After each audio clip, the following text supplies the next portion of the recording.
सोनू के टीटू की स्वीटी, उसी तरीके से एम्पियर के मैक्सवेल का लॉ। मैक्सवेल ने कहा कि ये जो तुमने लॉ बनाया है इसको थोड़ा सा मॉडिफाई करने की जरूरत पड़ेगी। तो आउटसाइड डिस्प्लेसमेंट करंट जीरो है, और अगर इनसाइड पूछा जाए तो इनसाइड कंडक्शन करंट जीरो है। लेकिन जो मर्जी करंट है, मैग्नेटिक फील्ड दोनों जगह होगी, आउटसाइड भी होगी इनसाइड भी होगी।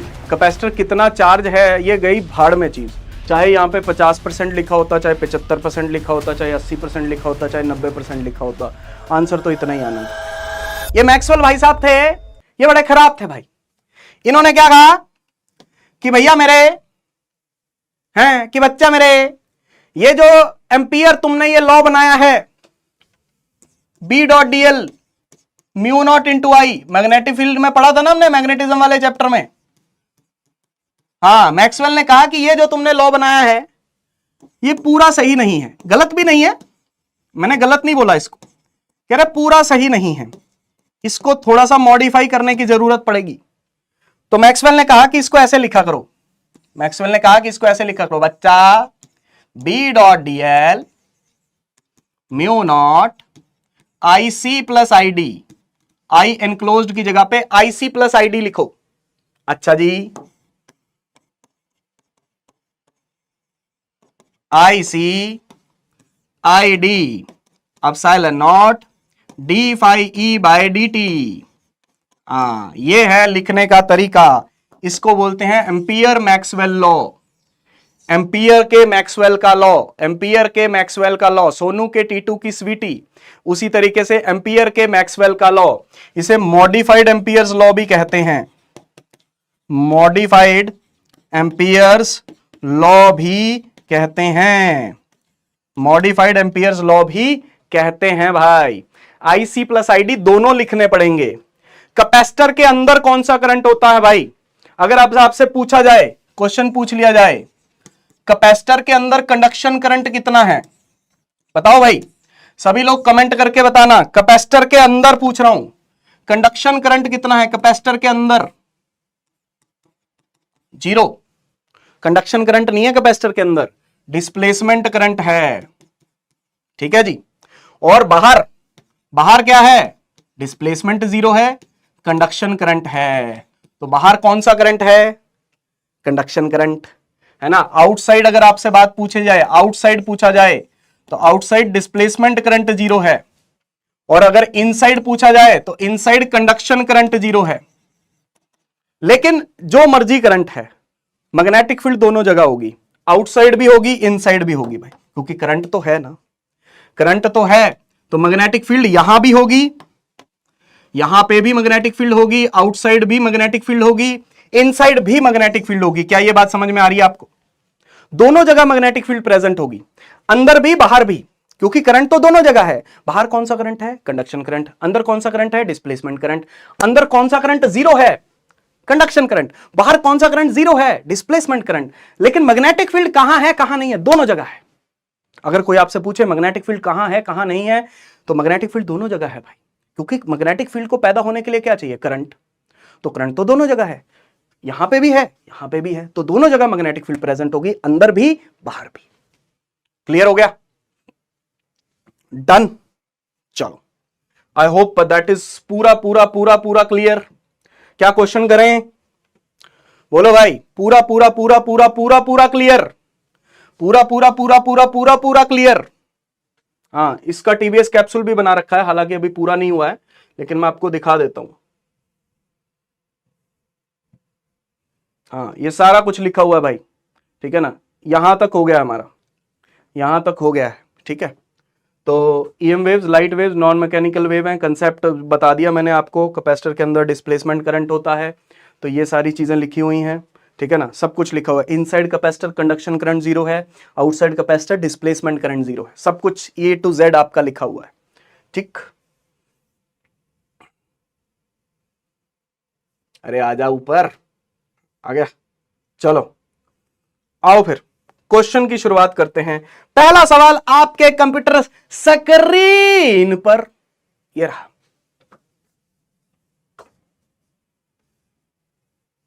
पहला सवाल बताइए भैया।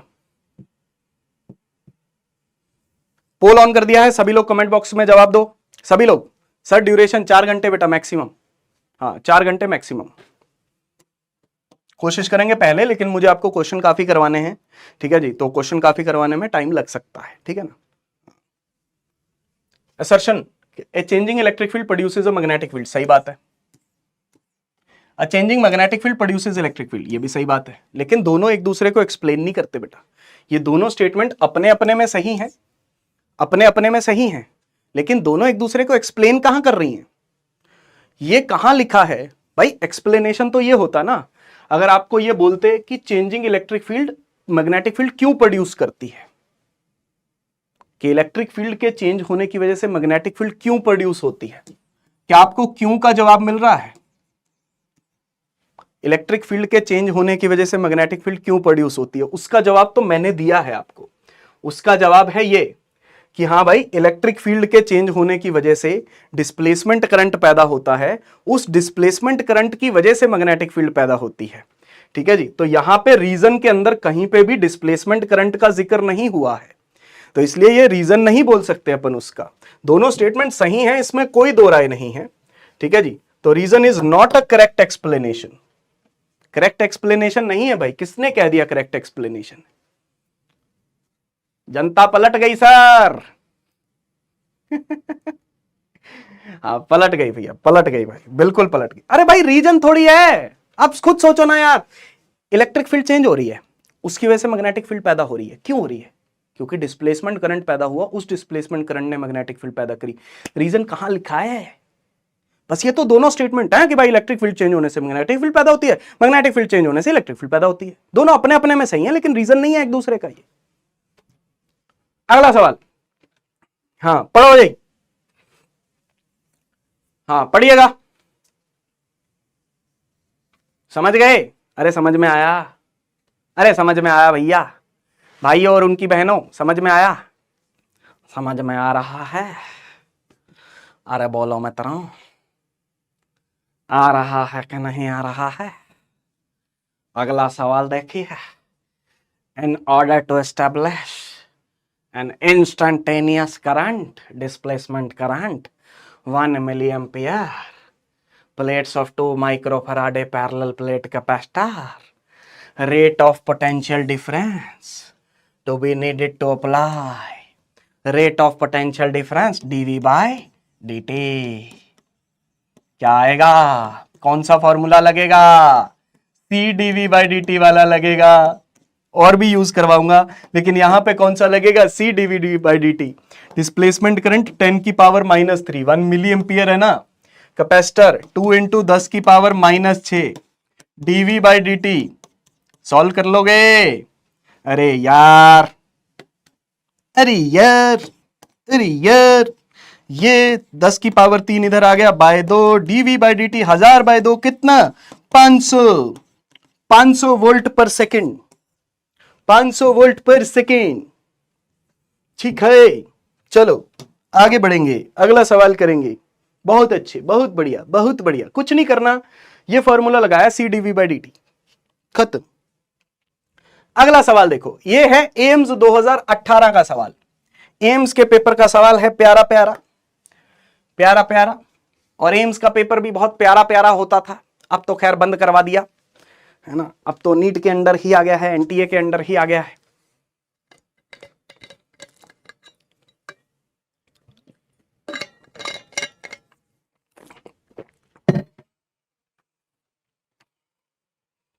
बोलो, अरे बोलो मित्रों, आज रात 9 बजे तक ये चैप्टर समाप्त हो जाएगा। कोशिश करेंगे कि पहले समाप्त कर दें, लेकिन आपकी स्पीड पे भी डिपेंड करता है, आप कितना सही कर रहे हैं। तो Q is equals to Q not sine 2 pi frequency into T. तो plates are very large and close together, neglecting the edge effects, ये सब बकवास लिखी हुई है ना। हाँ, डिस्प्लेसमेंट करंट पूछा है, dQ बाई dt करना है, बस इसको डिफरेंशिएट करो बेटा। Q को इस ये जो लिखा हुआ है इसको डिफरेंशिएट करो। Q नॉट साइन का डिफरेंशिएशन होता है कॉस और जो अंदर लिखा है बेटा 2 पाई न्यू टी, उसका दोबारा डिफरेंशिएशन करो। 2 पाई न्यू टी का दोबारा डिफरेंशिएशन करो, तो 2 पाई न्यू और टी का डिफरेंशिएशन 1 है ना। 2 पाई न्यू टी, न्यू मतलब फ्रीक्वेंसी है बेटा, ये ओमेगा है, आपको पता है ना, ये ओमेगा लिखा हुआ है, ये 2 पाई न्यू, ये ओमेगा होता है फ्रीक्वेंसी, ठीक है ना, 2 पाई एफ। तो 2 पाई न्यू टी का डिफरेंशिएशन करोगे तो 2 पाई न्यू टी का टी के रिस्पेक्ट में 1 हो जाएगा, तो ये बन जाएगा Q not 2 pi nu cos 2 pi nu T. ये आंसर होगा भाई। कहां है ऑप्शन? ये रहा, दिख रहा है? हाँ, ये दिख रहा भाई, थर्ड ऑप्शन। देखते हैं कितने लोगों ने सही किया है, कितने प्रतिशत जनता ने। 77, तकरीबन 77% जनता ने ये सही किया है भैया, तकरीबन 77% लोगों ने सही किया है। थाला फॉर अ रीजन, आप सभी हो थाला फॉर अ रीजन। चलिए अगर देखते हैं अगले सवाल में आप थाला फॉर अ रीजन बन पाते हैं या नहीं बन पाते हैं। अगला सवाल है जेई मेंस का। जेई मेंस के सवाल, एम्स के सवाल, असर्शन रीजन के सवाल, स्टेटमेंट बेस्ड सवाल, मैच द कॉलम सवाल, सब मिलेगा भैया आपको। जेई मेंस के, एम्स के, नीट के, assertion reason, statement based, match the column, single choice, सारे टाइप के सवाल करवा देगा। अरे तुम्हारा फैजल नहीं, फैजल तो नहीं, तुम्हारा तनुज। देखो इधर ऐसी वोल्टेज दे रखी है, क्या दे रखा है रे देवर देवा, देखो रे वोल्टेज दे रखी है, फ्रीक्वेंसी दे रखी है, पैरेलल प्लेट कैपेसिटर है, एरिया दे रखा है, पता नहीं क्या क्या दे रखा है रे। हे भगवान, क्या क्या दे रखा है, क्या क्या करें। अरे भैया मेरे,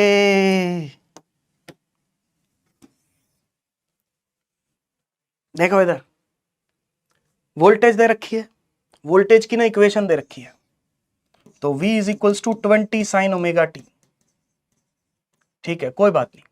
50 हर्ट्ज फ्रीक्वेंसी है और पैरेलल प्लेट कैपेसिटर है, separation between the plates 2 millimetre, area 1 metre square. तो इससे पहले ना C निकालो, क्योंकि मैं आपको बताता हूं अपने को निकालना क्या है। पहले ये देखो, the amplitude of the oscillating displacement current for the applied AC voltage. ये AC वोल्टेज अप्लाई करी है, तो इससे जो करंट पैदा होगा वो भी चेंज करेगा।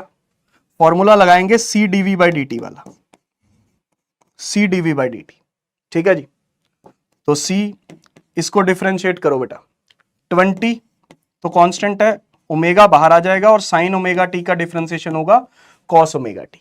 यही होगा ना भाई, C तो है ही, ठीक है ना, C तो है ही कैपेसिटर वाला, 20 कांस्टेंट है, यहां पे साइन ओमेगा टी का डिफरेंशिएशन करोगे तो कॉस ओमेगा टी और एक ओमेगा बाहर आ जाएगा, तो ये बन जाएगा C V not C into 20 into omega, omega को लिखो 2 pi F into cos omega T.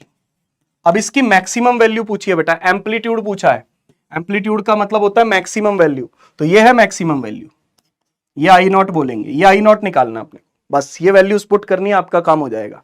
आ जाओ फिर वैल्यूज पुट करें, और कुछ नहीं करना है इसमें, लेकिन हाँ थोड़ा सा काम वो है। C को लिखना पड़ेगा A epsilon not by D into 20 into 2 pi F. आओ पहले तो सारी वैल्यूज पुट करें। एरिया कितना है बेटा, एरिया बता दो, 1 मीटर स्क्वायर। एप्सिलॉन नॉट होता है 8.85 इंटू 10 की पावर -12। डिस्टेंस 2 मिलीमीटर है बेटा, इसको लिखोगे 2 इंटू 10 की पावर -3 मीटर। लो सारी कैलकुलेशन भी आपको करवा देता हूं भाई, तुम भी क्या याद रखोगे। Into 20 into 2 pi F, frequency 50। ठीक है जी, ये है कहानी भाई, ठीक है जी, ये है कहानी। तो अब आप इसको कर सकते हो, चलो थोड़ी सी मदद करता हूं मैं आपकी। ये 10 की पावर -9, तो 8.85 बाई 2 इंटू 10 की पावर 2 कट जाएगा बेटा वैसे तो,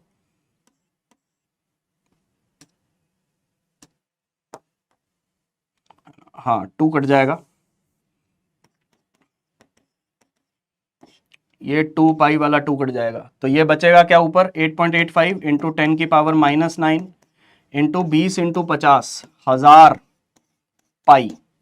तो ये बनेगा भाई, देखो ध्यान से, 8.85 पाई इंटू 10 की पावर -6, ये देखना ध्यान से, 8.85 पाई। बेटा पाई की वैल्यू होती है 3.14, पाई की वैल्यू होती है 3.14। आप थोड़ा सा अप्रोक्सीमेशन लगाओ, थोड़ा सा अप्रोक्सीमेशन लगाना, आप मेरे को बताना। 8.85 को 9 मान लेते हैं और पाई को, ये 3.14 को 3 मान लेते हैं, तो मेरे को बताओ आंसर दिख रहा है क्या आपको? 27 माइक्रो एम्पियर। देखो जरा 27 वाला कोई ऑप्शन है क्या? हाँ ये रहा।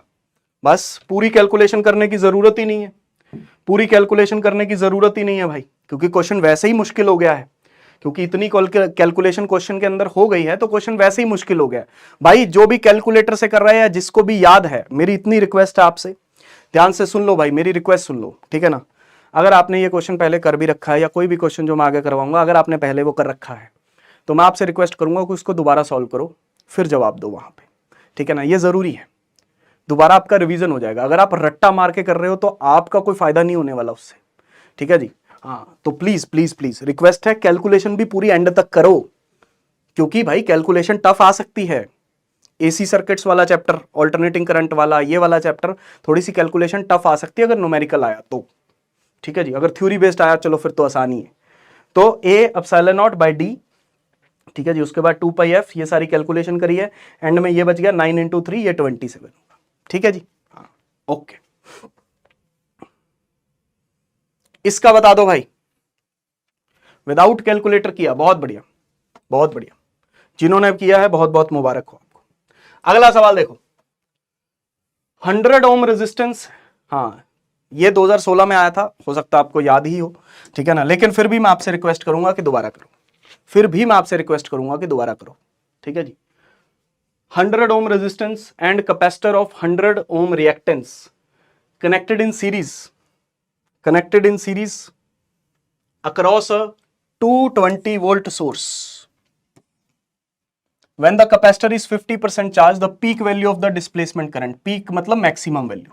देखो सुनो भाई, एक रेजिस्टर लगा हुआ है, एक कैपेसिटर लगा हुआ है, एसी सोर्स है, 220 वोल्ट वोल्टेज है, आपको मैक्सिमम वैल्यू चाहिए करंट की। क्या चाहिए? करंट की मैक्सिमम वैल्यू। अब सुनना, यहां पे ना एक्चुअल में ये क्वेश्चन एसी सर्किट का है, रियलिटी में ये क्वेश्चन एसी सर्किट और इलेक्ट्रोमैग्नेटिक वेव्स का कंबाइंड क्वेश्चन है, क्योंकि यहां पे इन्होंने पूछा है डिस्प्लेसमेंट करंट, है ना, पूछा डिस्प्लेसमेंट करंट है, लेकिन डिस्प्लेसमेंट करंट का जिक्र एसी सोर्स में आता नहीं है, लेकिन फिर भी आसान है। करंट की मैक्सिमम वैल्यू पूछी है V नॉट बाय Z। बेटा जो भी वैल्यू गिवन होती है वो आरएमएस वैल्यू गिवन होती है। अगर आपसे मैक्सिमम वैल्यू पूछी जाएगी तो √2 से मल्टीप्लाई करोगे, है ना, √2 से मल्टीप्लाई तो 220 √2। Z बेटा रेजिस्टेंस भी 100 है, एक्स सी का square plus R square, XL तो है नहीं, एक्सएल तो है नहीं, है ना, ये आर है, आर भी 100 है, एक्स सी नीचे होता है, ये भी 100 है, तो Z आएगा कितना? 100 √2। ये तो याद है फॉर्मूला भाई, एसी सर्किट अगर नहीं भी पढ़ा होगा तो क्या आपको ये फॉर्मूला याद है? एक्सएल माइनस एक्स सी का स्क्वायर प्लस आर स्क्वायर। इसमें इंडक्टर है नहीं, इंडक्टर है नहीं तो एक्सएल को 0 पुट कर दो तो ये बन जाएगा, तो 100 स्क्वायर प्लस 100 स्क्वायर, ये 100 √2 बन जाएगा, 100 √2। √2 से √2 कट गया, 2.2, यही आंसर है। इसका कोई यूज नहीं है, इसका नो यूज। कैपेसिटर जितना मर्जी चार्ज हो, हमें भाड़ में गया कैपेसिटर कितना चार्ज है, मुझे क्या लेना देना, मुझे तो मैक्सिमम वैल्यू पूछी है ना करंट की, है ना। कैपेसिटर कितना चार्ज है ये गई भाड़ में चीज, चाहे यहां पे 50% लिखा होता, चाहे 75% लिखा होता, चाहे 80% लिखा होता, चाहे 90% लिखा होता, आंसर तो इतना ही आना था भाई, ठीक है जी, आंसर तो यही होना था और कोई दूसरा आंसर होगा नहीं। तो इसका कोई यूज नहीं है भाई, 50% चार्ज है, इस बात का कोई यूज नहीं, कोई यूज नहीं है भाई, क्लियर है। भाड़ में गया, क्योंकि मुझे तो मैक्सिमम करंट पूछा है ना, मुझे क्या पूछा है? मैक्सिमम करंट पूछा है, तो मुझे क्या लेना देना कि कैपेसिटर कितना चार्ज है, होगा चार्ज जितना मर्जी होगा। इसका जवाब दे दो भाई, इसका जवाब दे दो फटाफट। हाँ आसान है रे, बहुत आसान है रे, बहुत ज्यादा आसान है। ये नीट 2019 का सवाल है, नीट के, जेई मेंस के, एम्स के, search and reason, statement based सवाल सारे करेंगे बेटा, सारे करेंगे। बता दो जरा इसका क्या आंसर है। पैरेलल प्लेट कैपेसिटर, देखो जरा। सर ईएमआई नहीं किया, बिना समझ उसके आएगा क्या? बेटा जो भी चीज थोड़ी बहुत यूज हो रही है, देखो ज्यादा चीज यूज हो नहीं रही, जितनी भी थोड़ी बहुत चीज ईएमआई की चाहे एसी सर्किट्स की यूज हो रही है वो मैं आपको बता रहा हूं, जैसे अभी मैंने बताया आपको, ठीक है ना। पैरेलल प्लेट कैपेसिटर है, उसका कैपेसिटेंस दे रखा है और वोल्टेज सोर्स उसका पोटेंशियल चेंज हो रहा है 3 वोल्ट पर सेकंड से। तो conduction current through the conducting wires and displacement current, बेटा दोनों बराबर ही होते हैं। पहली बात तो दोनों बराबर होते हैं बेटा, या तो 60-60 होंगे या 0-0 होंगे। 0 होंगे नहीं, देखो सेकंड और फोर्थ ऑप्शन हो नहीं सकते क्योंकि अनइक्वल थोड़ी होंगे। सेकंड और फोर्थ ऑप्शन अनइक्वल के लिए गलत है बेटा। बिना सॉल्व किए भी आप बता सकते हो, वैसे तो सॉल्व करना भी बहुत आसान ही है, ठीक है ना। ये अनइक्वल है, अनइक्वल वाला सही थोड़ी हो सकता है, या तो 0-0 या 60-60। और ये दे रखा है, सीधा लगाएंगे C dV/dt, तो 20 × 3 तो 60 माइक्रो एम्पियर आएगा, क्योंकि यहां पे माइक्रो फराडे है तो 60-60 60-60 दोनों 60-60 होंगे, ठीक है जी, दोनों 60-60। हम 60-60 हैं। ये बी वाला कौन है भाई? बी वाला कौन है? अरे भैया दोनों करंट की वैल्यू बराबर ही होती है। इन्होंने क्या पूछा है, देखो ध्यान से सुनो। Conduction current through the wires, wires का कंडक्शन करंट, वायर्स का conduction current and displacement current through the plates of the capacitor, capacitors का प्लेट्स का डिस्प्लेसमेंट करंट, वायर्स का कंडक्शन करंट और कैपेसिटर की प्लेट्स का डिस्प्लेसमेंट करंट। कैपेसिटर के अंदर क्या होता है? Displacement current. वायर के अंदर क्या होता है? Conduction current. दोनों कितने होंगे? 60-60। तो क्या बोलेंगे ये मिलके? हम 60-60 हैं, हम 60-60 हैं, है ना। ओके चलो समझ में आ गया। अब मैक्सवेल भाई साहब ना बहुत चालाक थे भैया। ये जितना भी काम मैक्सवेल से पहले हो रखा था ना, अभी तक के हमारे जितने भी चैप्टर थे, इससे पहले के हमारे जितने भी चैप्टर थे, वो सारा इलेक्ट्रोमैग्नेटिज्म कहलाता है। Electric charges and fields, electrostatic potential, current, electricity, magnetism वाले 2 चैप्टर, ईएमआई, एसी और ये ईएम वेव्स, ये इलेक्ट्रोमैग्नेटिज्म का लास्ट चैप्टर कहलाता है ये, ठीक है। तो मैक्सवेल भाई साहब थे चालाक, इन्होंने सभी के काम को इकट्ठा किया। सबसे पहले इन्होंने इक्वेशन बनाई गॉस की, इन्होंने नहीं बनाई थी, वो तो गॉस ने बनाई थी। इन्होंने बस इकट्ठा किया एक जगह पे सबकी इक्वेशंस को। E.ds Q enclosed by epsilon not, ये गॉस लॉ होता है भाई। हाँ सर, तो इन्होंने कहा कूलम्स लॉ भी इसी से डिराइव हो जाता है और एक्चुअल में हो भी जाता है। इलेक्ट्रिक फील्ड वगैरह निकल जाती है, इलेक्ट्रिक फील्ड वगैरह आप गॉस लॉ से भी निकाल सकते हो, कूलम्स लॉ से भी निकाल सकते हो। तो अगर कोई कहे कि कूलम्स लॉ अलग से लिखने की जरूरत है, तो जरूरत नहीं है। गॉस लॉ के अंदर ही कहीं ना कहीं कूलम लॉ छुपा हुआ है, क्योंकि कूलम लॉ एक गॉस लॉ से ही डिराइव हो जाता है। फिर दूसरी चालाकी मैक्सवेल ने करी, Gauss law in magnetism, B.ds पढ़ाया हुआ है आपको। B.ds 0, B.ds 0 होता है भाई क्लोज सरफेस के लिए।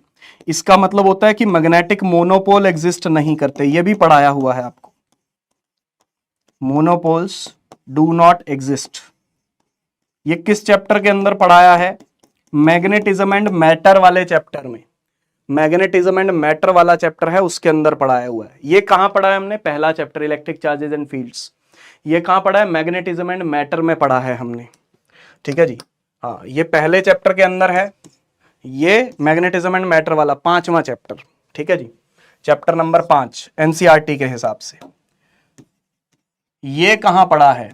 ये तो फैराडे का लॉ है, E.dl माइनस d∅b/dt, फैराडे का लॉ, EMI में पढ़ा है।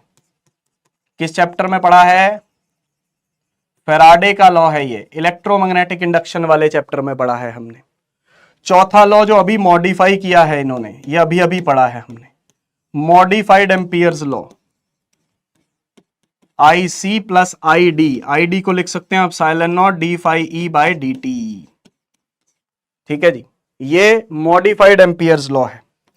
है ना, एम्पियर मैक्सवेल लॉ कहते हैं इसको, एम्पियर के मैक्सवेल का लॉ, सोनू के टीटू की स्वीटी, वही वाला लॉ है ये, ठीक है जी। उसके अलावा इन चार इक्वेशंस को मैक्सवेल ने अपना नाम दिया, प्लस इन्होंने कहा 4 इक्वेशंस ऑफ मैक्सवेल, ध्यान से सुनिएगा, 4 इक्वेशंस ऑफ मैक्सवेल, ये चारों को मैक्सवेल ने अपनी इक्वेशन बोल दिया, ये मेरा हो गया।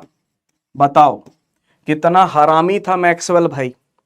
Plus Lorentz force equation, Lorentz force की इक्वेशन पता है आपको, किसी भी चार्ज पार्टिकल पे net force, magnetic force plus electrostatic force, moving charges and magnetism में पढ़ा था हमने, q E plus q v cross B, याद आ रहा है, q E plus q v cross B, ये मिलके पूरा होल इलेक्ट्रोमैग्नेटिज्म बनाते हैं, ये मिल करके पूरा इलेक्ट्रोमैग्नेटिज्म बनाते हैं, ठीक है जी।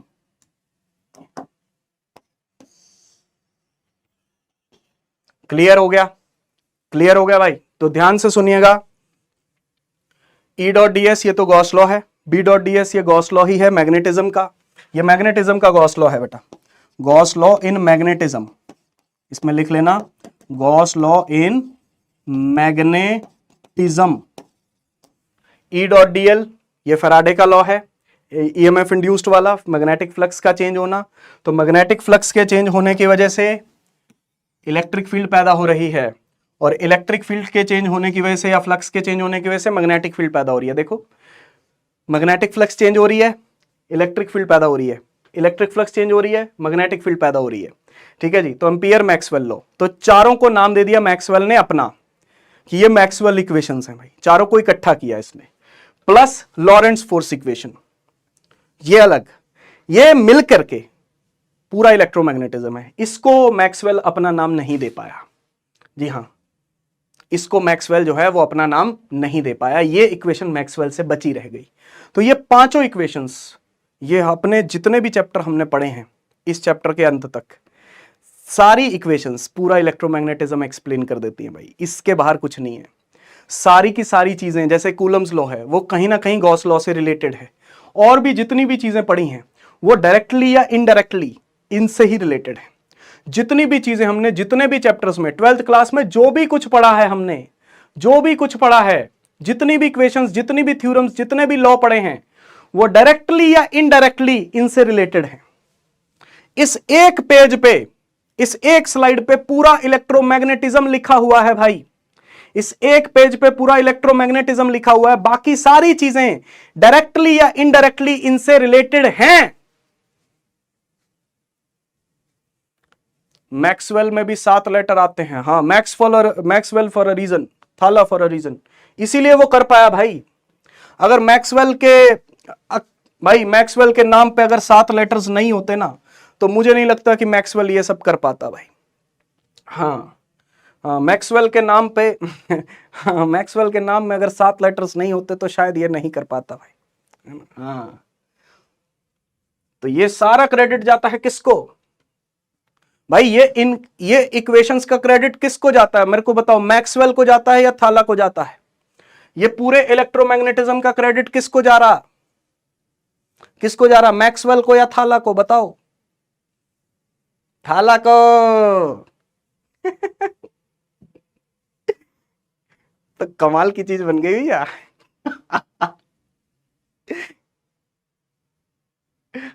रिलेट हो गया, भयंकर भयंकर रिलेट हो गया भाई। हम तो सोच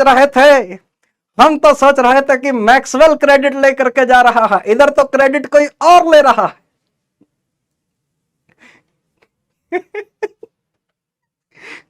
ओ भाई, भयंकर भयंकर कोइंसिडेंस हो गया ये तो।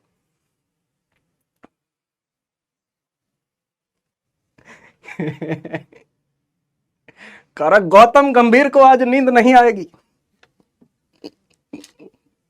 गौतम गंभीर को नींद नहीं आएगी। हे भगवान, यहां भी थाला, हर जगह थाला।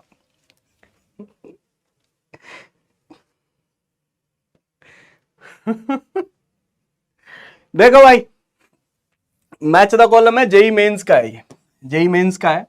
गॉस लॉ इन इलेक्ट्रोस्टैटिक्स कौन सा है? ये रहा, ए का 4 होगा बेटा, ए का 4 है। अरे हो गया खत्म। अरे सिर्फ एक से ही हो गया भाई। मेरे को बताओ, क्या किसी और चीज की जरूरत पड़ी? क्या किसी और चीज की जरूरत पड़ी? इसका 4 आएगा क्योंकि ये गॉस लॉ इन इलेक्ट्रोस्टैटिक्स है। ये रहा बस, और कहीं 4 है नहीं। ये नहीं है, ये नहीं है, ये नहीं है, बात खत्म।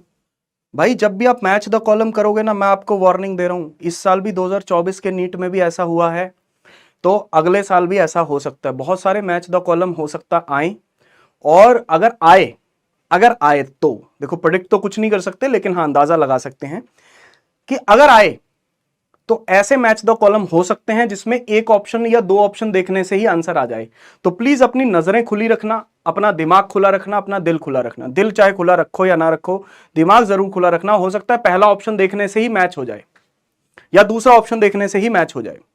पूरे 4 की जरूरत पड़ेगी नहीं आपको कभी भी, यह बात मैं आपको गारंटी देता हूं। पूरे 4 की जरूरत नहीं पड़ेगी आपको कभी भी, ठीक है ना। तो कोई भी 2, कोई भी 3 देख के, या कोई भी 1 देख के हो जाएगा मैच द कॉलम। पूरे 4 की जरूरत कभी भी नहीं पड़ती। फेराडे लॉ तो ये रहा, लिखा हुआ है, सही है। गॉस लॉ इन मैग्नेटिज्म ये रहा, और एम्पियर मैक्सवेल लॉ ये रहा, बी डॉट डीएल या बी डॉट एल,